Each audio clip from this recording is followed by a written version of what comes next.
Kicking off today's review, we've got the Boba Fett helmet set.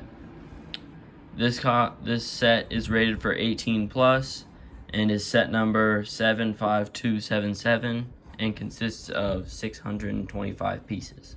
The set will cost you about $60 in the US. Right off the bat, you can tell that they did a really good job implementing these curved pieces to the front of the helmet. Just really makes it look like Boba Fett's helmet from the Star Wars movies. A lot of people didn't like this section of the helmet right here, just because this piece overhangs over the bottom one by a little bit. I personally didn't really notice it, and it really doesn't bug me that much. They did a really good job, I think, of actually putting that in there, like the best that they can do with bricks. Over on this side, we've got probably some of the best detailing on the set. We got these little lines up top, which is very nice. It kind of helps break up the green into like some yellow, which is nice, gives it a little splash of color.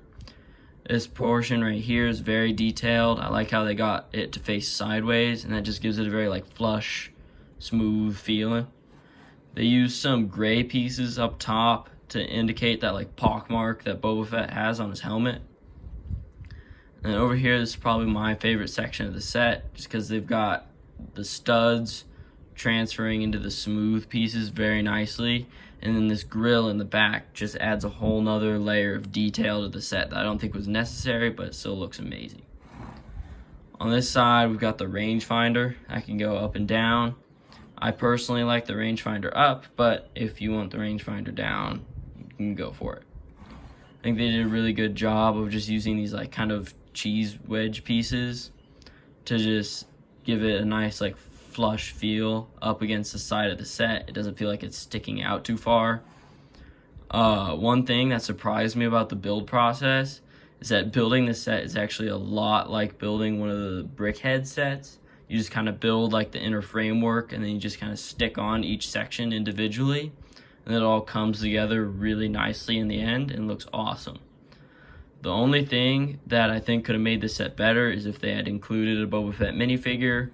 I just personally like getting minifigures and sets. It's like a nice break from like just building bricks and stuff, and you get a minifigure like a couple bags in. I understand why they didn't do that. It doesn't really go with the set, and they wouldn't have like room to put them on the stand at all. But I still think that would have been a nice inclusion. Maybe if they had included the version from the UCS Slave One with the printing on his arms and legs, that would have been really nice.